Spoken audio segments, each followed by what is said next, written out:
મિત્રો, ગમ્મત સાથે જ્ઞાન ચેનલમાં હું મહિપતસિંહ ગોહિલ આપ સૌનું હાર્દિક સ્વાગત કરું છું। આજે આપણે પ્રોબેશન ઓફિસર ભરતી 2024 જે બહાર પડેલી છે એમાં ઘણા જ વિદ્યાર્થીઓની કોમેન્ટ આવે છે પર્સનલમાં કે સર આમાં વાંચવાનું શું અને કઈ રીતે વાંચવું ને 120 માર્કનું ક્યાંથી વાંચવું। તો મિત્રો, તમને આજે હું ડિટેલેડ માહિતી છે સદર પ્લેટફોર્મ દ્વારા આપવાનો છું, બરાબર છે? માટે જોડાયેલા રહેજો। તમારું તમામ પ્રકારનું સોલ્યુશન છે આ લેક્ચર થકી તમને મળી જશે, બરાબર છે?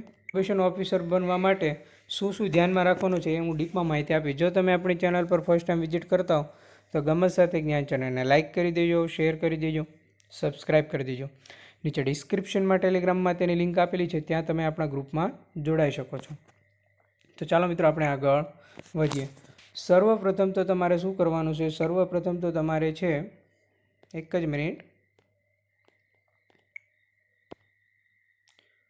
સૌપ્રથમ તમારે છે પ્રોબેશન ઓફિસર શું છે એની તમને સૌપ્રથમ તમારે જેની નોકરી કરવાની છે એ ખરેખર શું છે એની પણ તમને ખબર હોવી જોઈએ। તો સમાજ કલ્યાણ ખાતા અંતર્ગત જે પ્રોબેશન ઓફિસર આવે છે, બરાબર છે, તો એ જે યુવાન ગુનેગારો હોય છે, જેમને ફોજદારી ધારા અંતર્ગત કોઈ સજા થઈ હોય છે, જેમણે કોઈ ગુનો કર્યો હોય છે, એમને સુધારીને પુનઃસ્થાપન સમાજમાં, એટલે કે એમનામાં સુધારો આવ્યો કે નહીં, એની દેખરેખ કોણ રાખે છે? કે પ્રોબેશન અધિકારી। હવે અમે તમને 5 વર્ષ માટે 40,000 જેટલો પગાર તમને આપવામાં આવશે, બરાબર છે? કેટલો? 40,000। તો સારામાં સારો પગાર કહેવાય, પગાર ધોરણ એનું સારામાં સારું કહેવાય, બરાબર છે? હવે તમારે 60 જગ્યામાંથી એક જગ્યા પાક્કી કરવા માટે તમારે શું શું વાંચવું જોઈએ એ માટે તમારે લિસ્ટ બનાવવું હોય તો લિસ્ટ બનાવી લેજો। જો કે લિસ્ટ બનાવવાની જરૂર નથી, તમને યાદ પણ રહી જશે, બરાબર છે? સર્વપ્રથમ તો તમને ખબર જ છે કે 60 માર્કનું છે એ ગણિત અને રીઝનિંગ છે, બરાબર? તો તમારે મેથ્સ ને રીઝનિંગ છે એ 60 માર્કનું છે, તો એ તો તમે ટોટલ અત્યારે જે સીસી ગઈ, બરાબર છે, પોલીસ કોન્સ્ટેબલની આવવાની છે, પીએસઆઈની આવવાની છે, બેલીફ હોય કે પટ્ટાવાળા હોય, બરાબર છે, તમામમાં ગણિત રીઝનિંગનું વેઇટેજ તો હવે આવશે જ, બરાબર છે? તો એ તો તમે કરેલું જ છે, એટલે 60 માર્ક તો તમારા 210 માર્કમાંથી નીકળી ગયા। વધ્યા 120 માર્ક, હજી બીજા 30 માર્ક છે જો। 120 માર્કમાં તમારે જો આમાં ફોર્મ કોણ ભરી શકતો? તો જે કે બીએમાં જેમને સામાજિક વિજ્ઞાન અને મનોવિજ્ઞાન આ બે વિષય છે એ લોકો જ ફોર્મ ભરી શકશે, બરાબર? એટલે સ્પર્ધા તમને ખબર છે કે ઓછી થઈ જવાની, બરાબર છે? જેમણે બીએ કરેલું છે, બરાબર છે, મુખ્ય વિષય સાથે બીએસડબલ્યુ એમએસડબલ્યુ પણ સ્નાતક હોવા જોઈએ સામાજિક વિજ્ઞાન અને મનોવિજ્ઞાન સાથે। જો આ મુખ્ય સબ્જેક્ટ હોય તો તમે ફોર્મ ભરી શકો છો, બરાબર છે?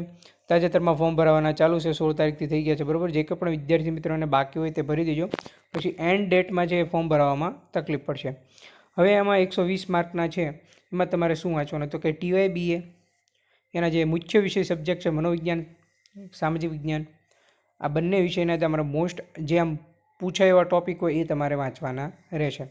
એને આપણે 120 માર્કના મોડેલ પેપર લાવીશું, બરાબર છે? ખાસ જણાવી દઉં, આપણે 120 માર્કના મોડેલ પેપર લાવીશું,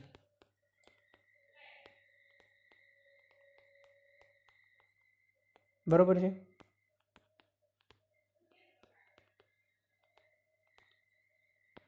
સામાજિક વિજ્ઞાન અને મનોવિજ્ઞાનના, બરાબર છે? એને સાંકળીને ખાસ યાદ રાખજો, સામાજિક વિજ્ઞાન અને મનોવિજ્ઞાનને સાંકળીને આપણે જે મુખ્ય મોડેલ પેપર લાવીશું એમાં આપણે જે મુખ્ય મોસ્ટ આઈએમપી ટોપિક છે એને સાંકળી લેવામાં આવશે, બરાબર છે?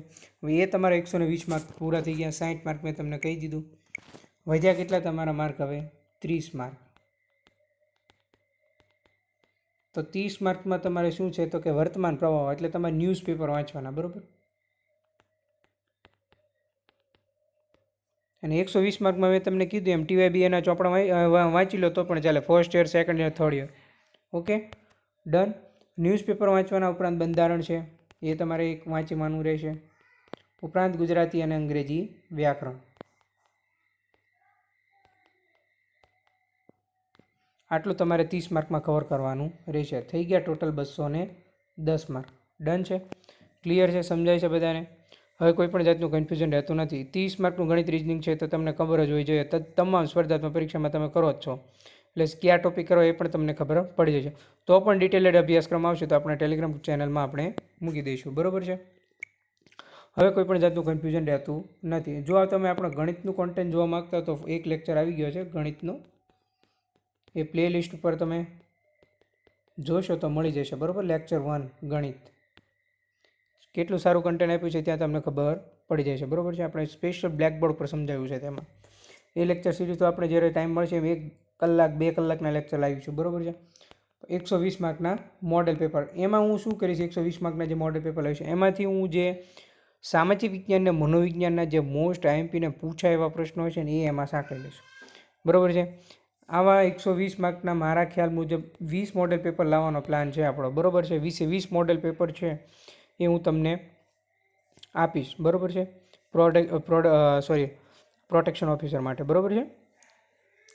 પ્રોબેશન ઓફિસર માટે.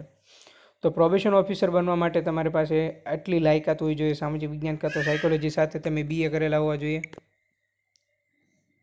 હોવી જોઈએ.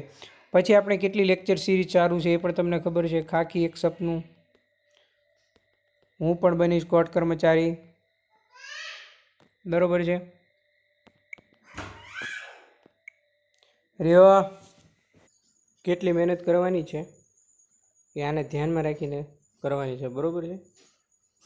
આ કેટેગરી વાઇઝ જગ્યા છે એ ખાસ તમને ખબર હોવી જોઈએ કે મારે આટલી જગ્યામાં છે એ લડવાનું છે, બરાબર છે. એટલે એ પ્રમાણે તમારે કેટલી ડીપમાં તૈયારી કરવી એ તમને ખબર હોવી જોઈએ.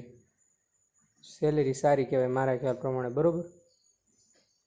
ઓકે, ડન છે.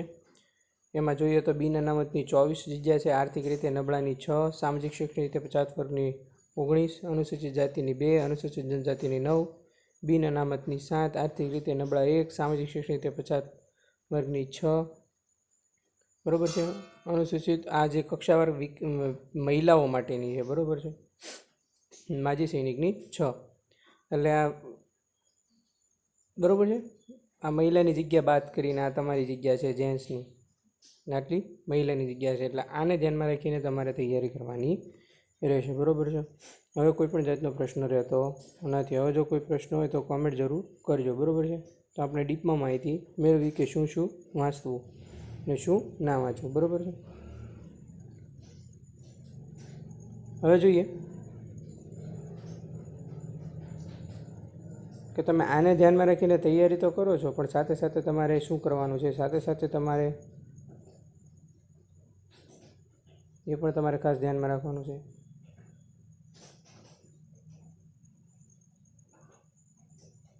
રિવિઝન, મોક ટેસ્ટ,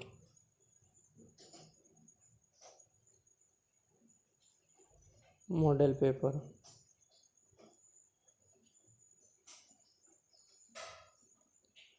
ગુણ, સૌથી વધુ ગુણ બાર પર બાર,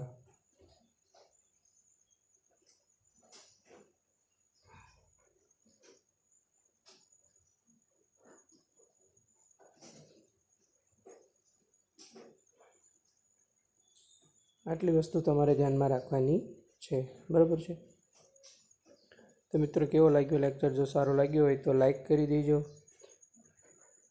શેર કરી દેજો એન્ડ સબસ્ક્રાઈબ કરી દેજો અને તમારા સાથી મિત્રો સુધી જરૂર લિંક મોકલજો જેથી તેનો તમામને એનો લાભ મળે. થેન્ક યુ મિત્રો, મળીએ નેક્સ્ટ લેક્ચરમાં.